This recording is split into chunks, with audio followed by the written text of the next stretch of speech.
Welcome to my channel Starlight Sci-Fi Stories. Thanks for watching. Please like and subscribe. The storm outside the mining outpost roared like a living beast. Lightning flashed across the red dunes, and the wind screamed against metal walls. Ethan Cross sat alone inside, his old radio buzzing with static. He was used to silence. Working maintenance on the edge of the Orion belt didn't exactly offer much company. But that night, something broke the silence. A sharp alarm blared from his console. The radar showed a massive heat signature descending fast, something crashing from orbit. He looked through the reinforced window and saw a streak of fire cutting through the night sky. It wasn't a meteor, it was a ship, not another one, he muttered, grabbing his jacket. The last time something crashed out here, it had been debris from a battle between alien fleets. He didn't want trouble, but curiosity, and maybe a bit of loneliness, pushed him out into the storm. The sands cut against his visor as he rode his rover across the dunes. The glow grew brighter, the heat intense. When he arrived, he saw what looked like the remains of a small pod, sleek, black, and alien. Smoke hissed from vents, and strange blue energy flickered around it. He approached slowly, weapon ready. The pod door suddenly cracked open with a hiss, and a figure tumbled out, tall, armored, and definitely not human.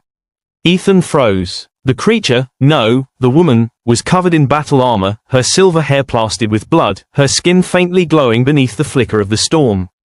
Her breathing was ragged. When her eyes opened, they glowed amber. She looked at him with hate and fear. "Don't come closer, human, or I'll end you," she hissed in perfect English. Ethan lowered his weapon. "You're bleeding. You'll die out here." She tried to lift her arm, but the armor sparked and failed. She collapsed again, groaning in pain. Ethan hesitated. She was one of them, the Zainari, a warrior race that had clashed with humanity for decades. Every training manual said the same thing. If you see a Zainari, run or shoot.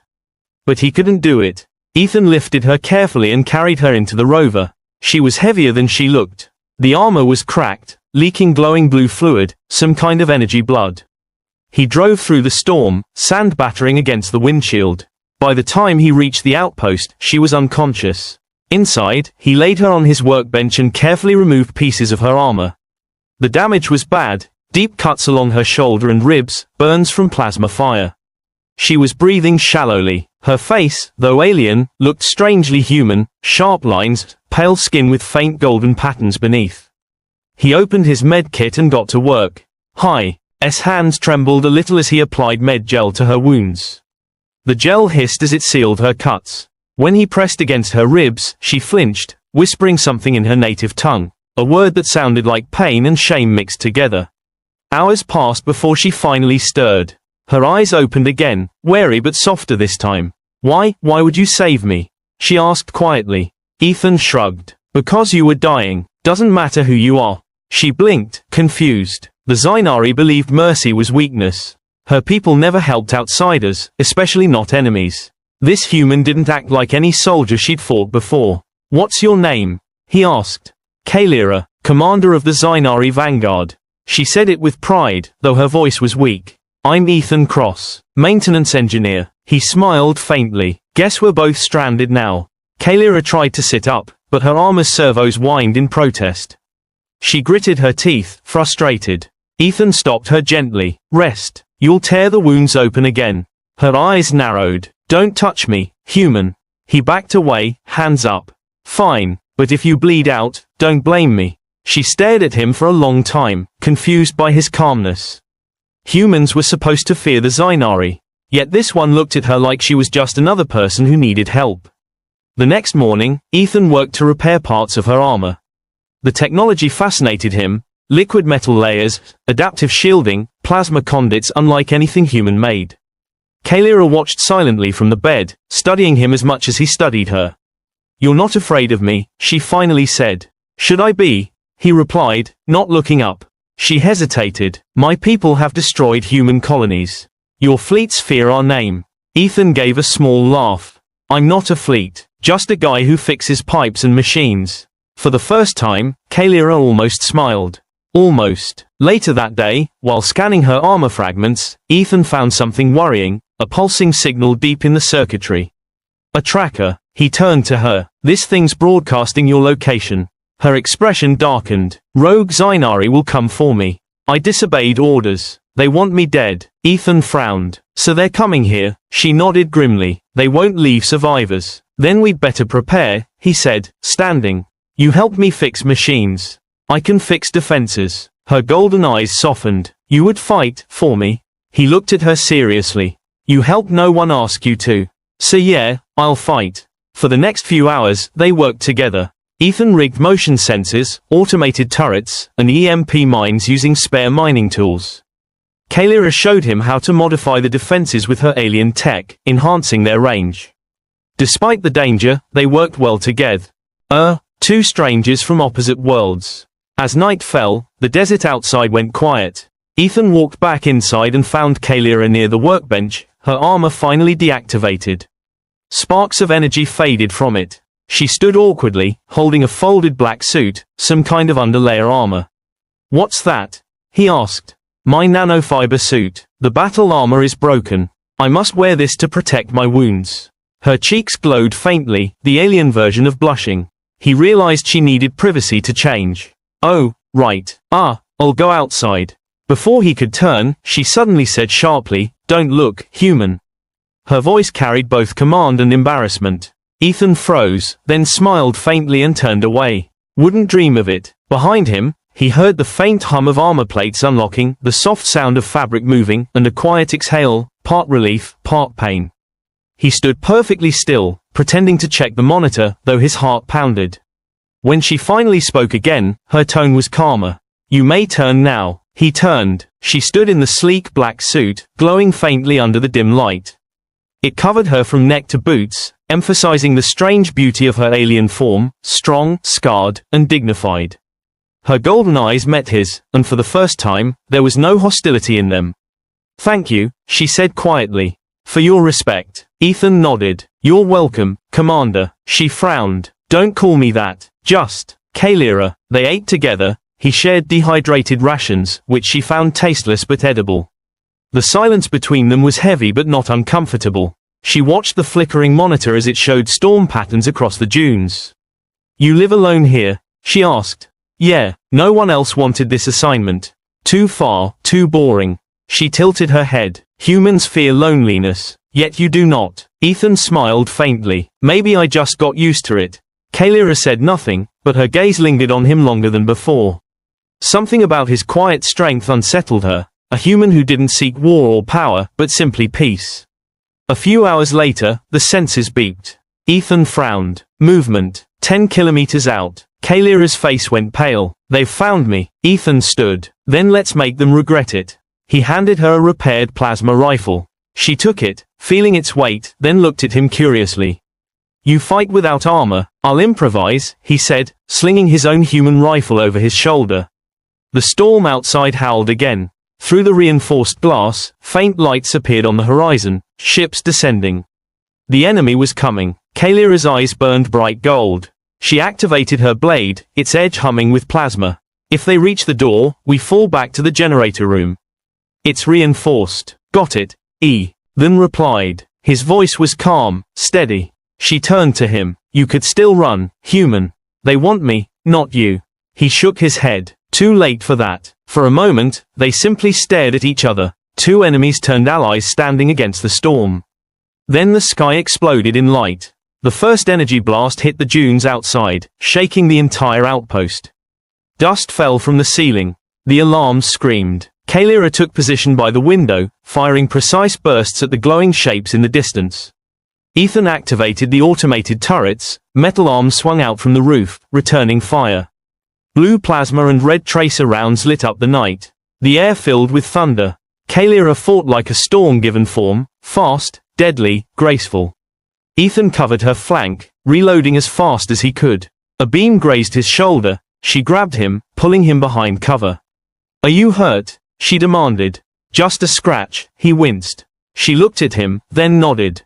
Good, stay low. The battle raged for minutes that felt like hours. Explosions rocked the sand dunes. Smoke filled the air. Ethan's heart pounded, adrenaline surging, but beside him, Kayla's eyes burned with fury and pride.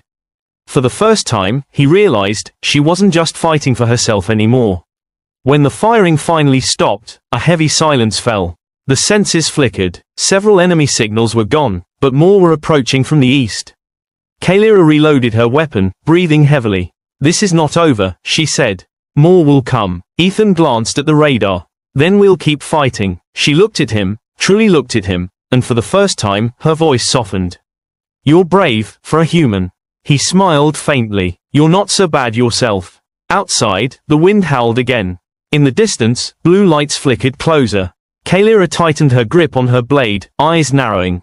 "They will not take me alive." Ethan stood beside her, rifle ready. "Then they'll have to go through both of us." The screen flickered, the sound of engines roaring across the desert.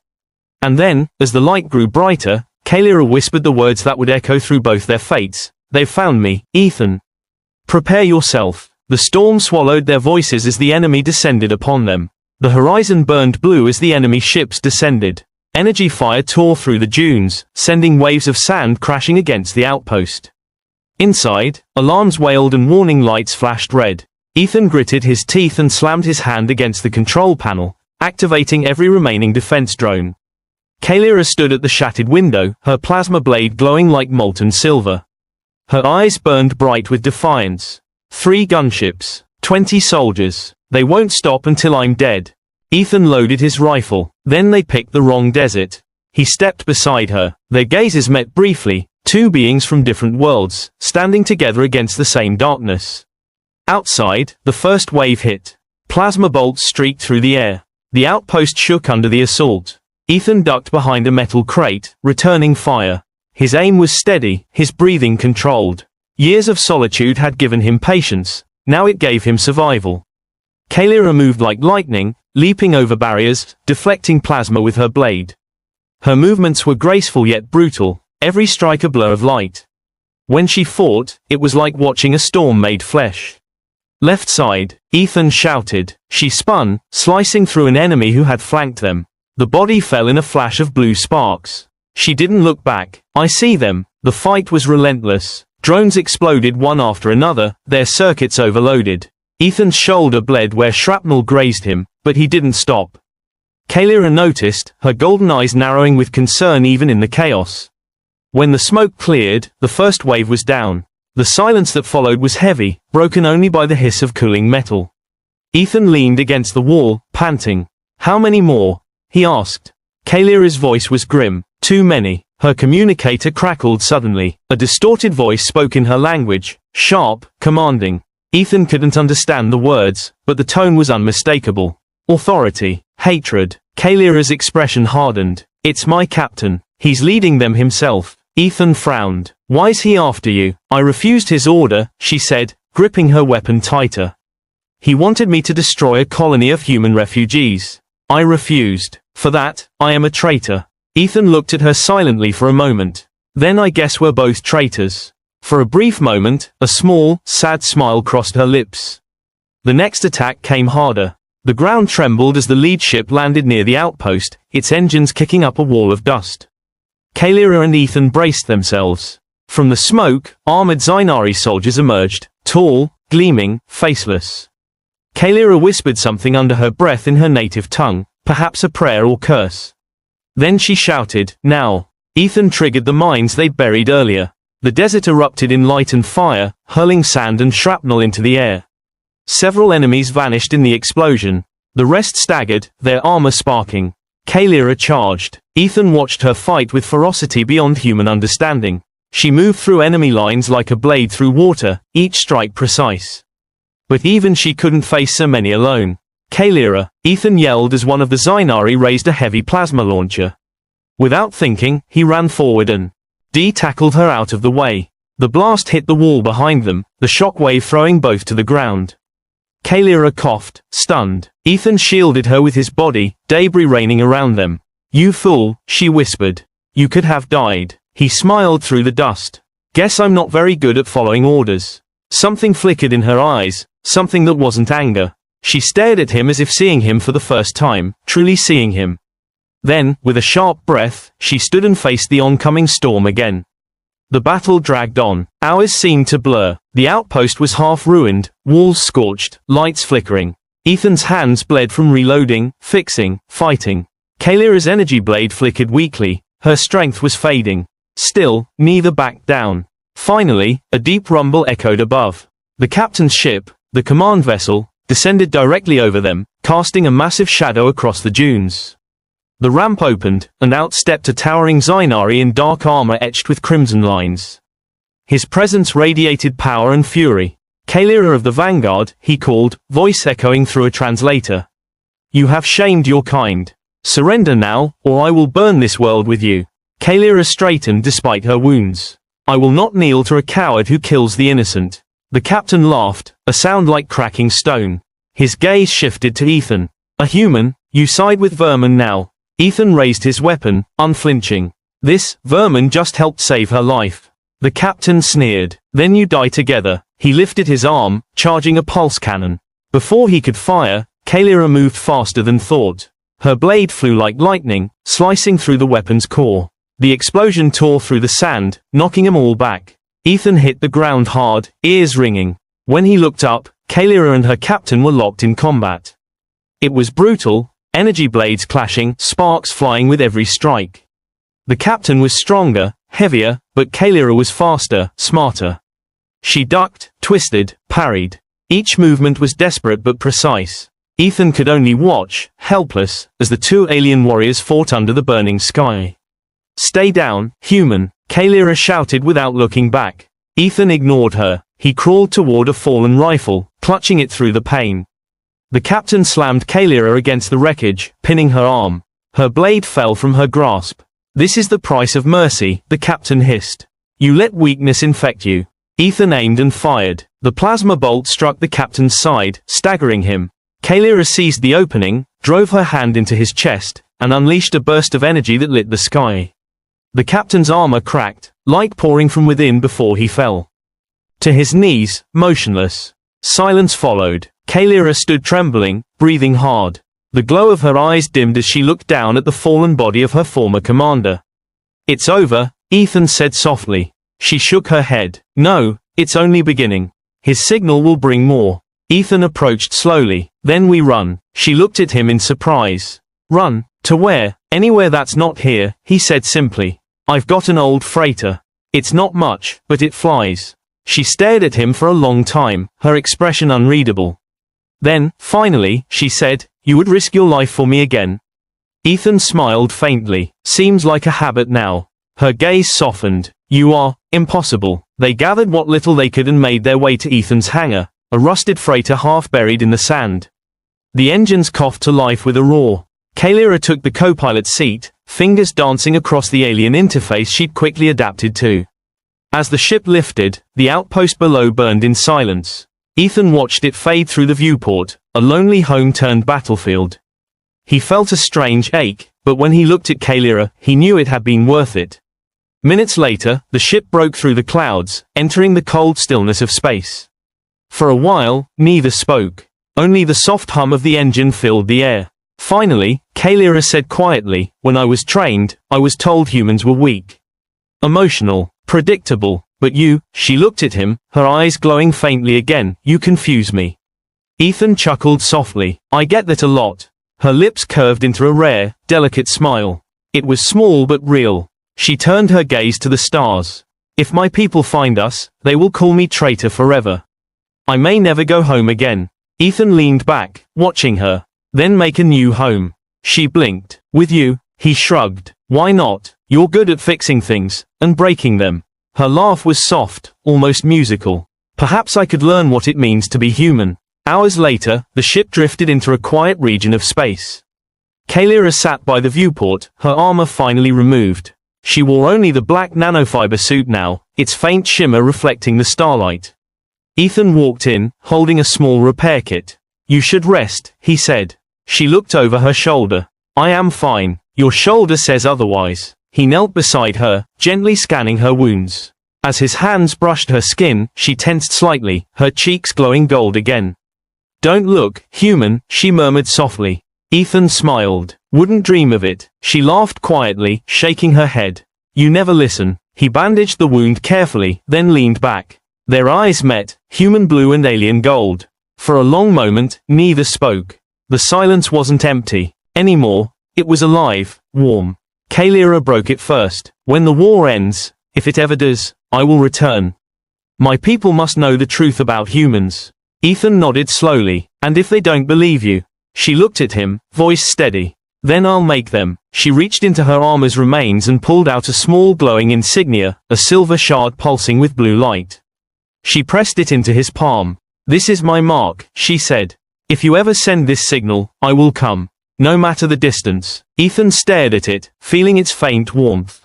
You promise? Her voice softened. I do. As the ship drifted toward a nearby system, Kalira leaned back, eyes half closed.